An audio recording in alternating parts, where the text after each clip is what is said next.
आज हम लोग हैं ओमकारेश्वर ज्योतिर्लिंग में, जो 12 ज्योतिर्लिंग में से एक ज्योतिर्लिंग है। मध्य प्रदेश के अंदर एक ज्योतिर्लिंग है आपका, इंदौर के पास में ओमकारेश्वर ज्योतिर्लिंग आता है। यहाँ पे ये नर्मदा नदी के किनारे बसा हुआ है और सामने आपको नर्मदा नदी के दर्शन भी कराऊंगी। और आज हम पंडित जी से जानेंगे कि यहाँ का क्या महत्व है, कब ये स्थापित हुआ, कैसे हुआ, और यहाँ पे जब अज्ञातवास सब पांडवकालीन एक मंदिर भी है, ममलेश्वर मंदिर, उसके बारे में पंडित जी से जानेंगे। हम लोग जा रहे हैं ओमकारेश्वर, बीच में ये पहाड़ी रास्ता आता है पूरा का पूरा।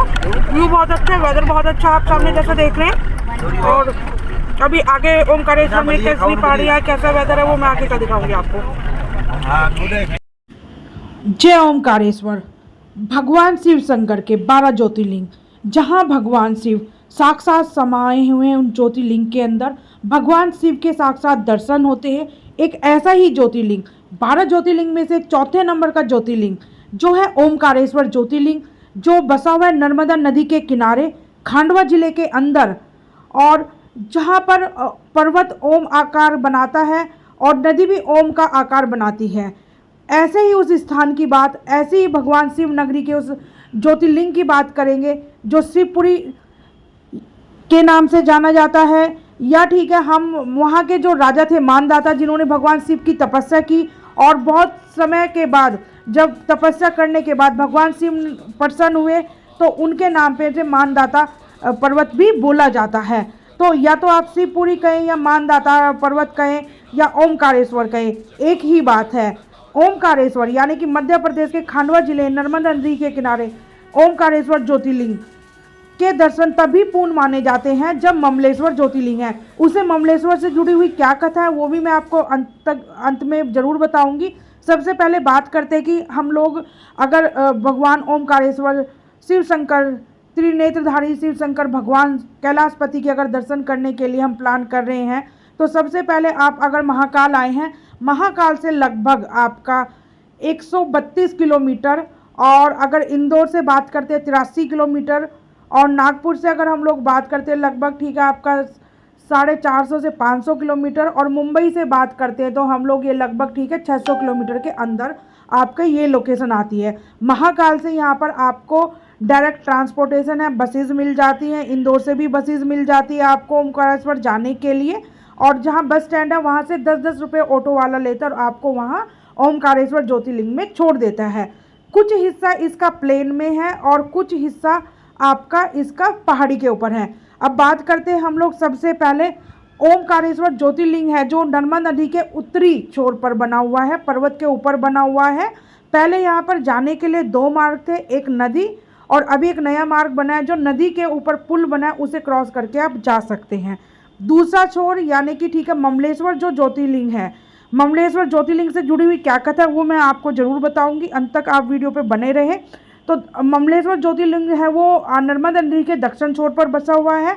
अब हम लोग बात करते हैं पहले ओमकारेश्वर। ओमकारेश्वर होने का रीज़न यही है कि यहाँ पर जो नदी है वो ओम का आकार बनाती है और ये पर्वत भी जो है ओम के आकार में है, इसलिए ओमकारेश्वर ज्योतिर्लिंग कहते हैं। सबसे पहले अगर हम लोग बात करते हैं यहाँ पर जो महानदाता राजा थे, उन्होंने बहुत लंबे समय भगवान शिव की तपस्या करी, उससे प्रसन्न होकर यहाँ पर भगवान शिव ओमकारेश्वर ज्योतिर्लिंग में समा गए और आज वो ओमकारेश्वर के नाम से जाना जाता है। अब कहते हैं कि पहले आपने जैसे ओमकारेश्वर के दर्शन कर लिए, उसके बाद ममलेश्वर ज्योतिर्लिंग के दर्शन करना अनिवार्य है।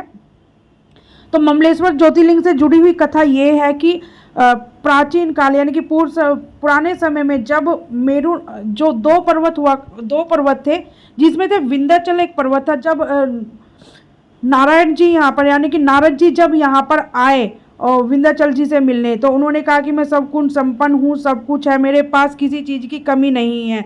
लेकिन नारद जी ने विंध्याचल पर्वत का घमंड तोड़ने के लिए कहा कि तुमसे तो सर्वश्रेष्ठ और तुमसे बड़ा वो वहाँ पर ठीक है दूसरा पर्वत मेरु पर्वत है। तो मेरु पर्वत का ठीक है यहाँ पर घमंड चूर चूर हो गया और उसने फिर भगवान शिव की तपस्या बहुत लंबे समय तक करी। जिस जगह पर उसने भगवान शिव का लिंग बना के यानी कि ठीक है भगवान शिव की पिंडी बना के जहाँ पूजा की, उस जगह को ममलेश्वर ज्योतिर्लिंग के नाम से जाना जाता है।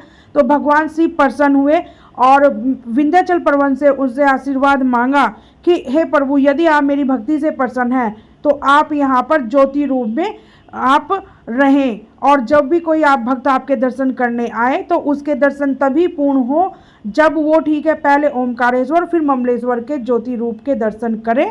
तो ऐसा हमारी पुराणों कथाओं का मान्यता है और उसी वही मैंने आधार पर आपको बताया है।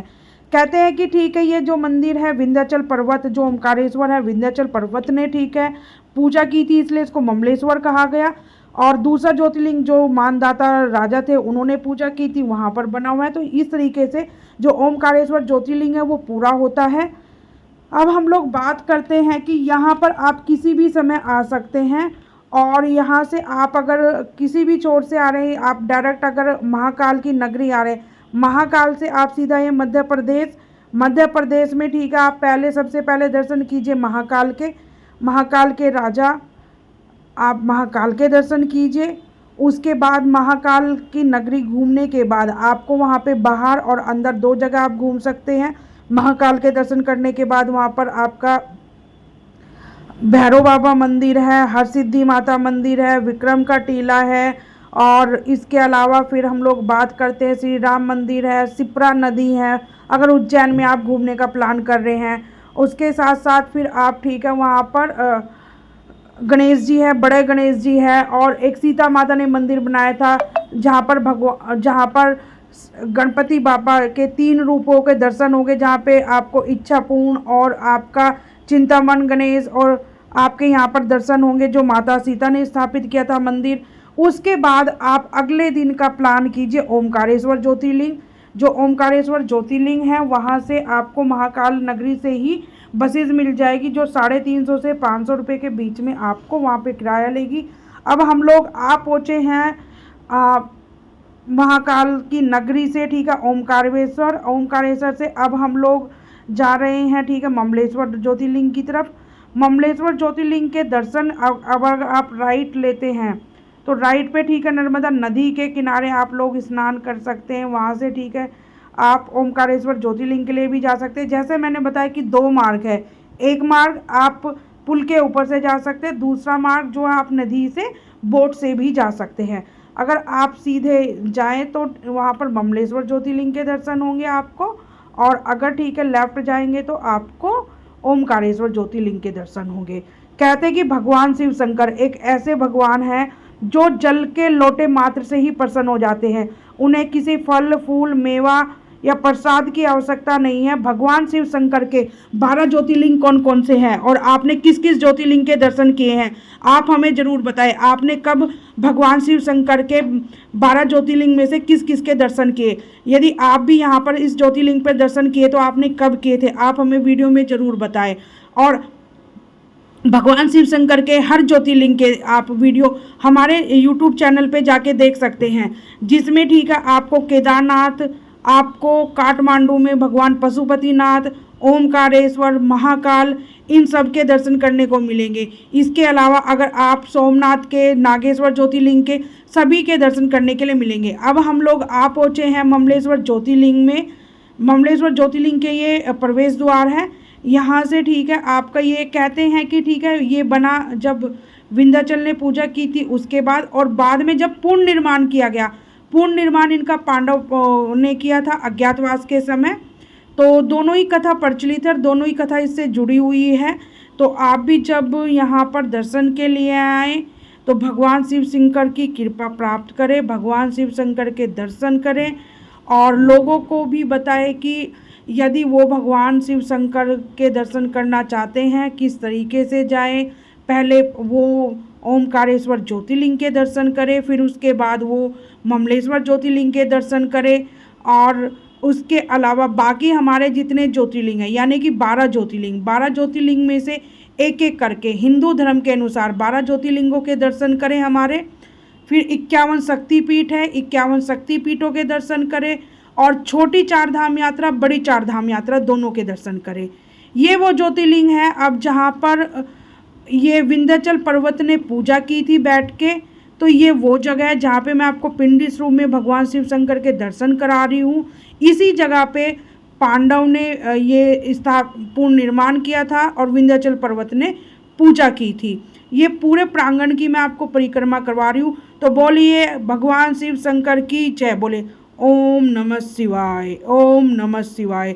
भगवान शिव शंकर एक ऐसे देव जो आपको जीवन मृत्यु हर पाप से मुक्त कर देते हैं, और भगवान शिव शंकर की नगरी में आके, भगवान शिव शंकर के शरण में आके हर व्यक्ति को उसके पाप से मुक्ति मिल जाती है और उसका कल्याण हो जाता है।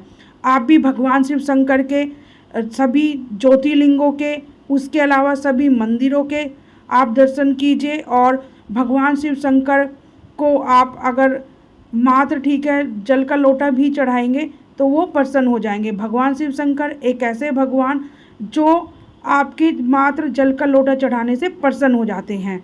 तो भगवान शिव शंकर के सभी ज्योतिर्लिंगों की वीडियो हमने आई बटन में दी हुई है, वहाँ से जाके सभी ज्योतिर्लिंगों की, इसके अलावा उत्तराखंड के जितने भी फेमस प्लेस हैं, आपके गुजरात के फेमस प्लेस, नेपाल के फेमस प्लेस और अदर जगह के भी फेमस प्लेस की वीडियो आपको यहाँ पर मिल जाएगी। ये वीडियो कैसी लगी और ऐसी ही रोचक वीडियो भगवान शिव शंकर और अदर फेमस प्लेस की जुड़ी हुई जानकारी के लिए आप हमारा चैनल सब्सक्राइब कीजिए, लाइक कीजिए और वीडियो को अधिक से अधिक शेयर कीजिए। ओम नमः शिवाय।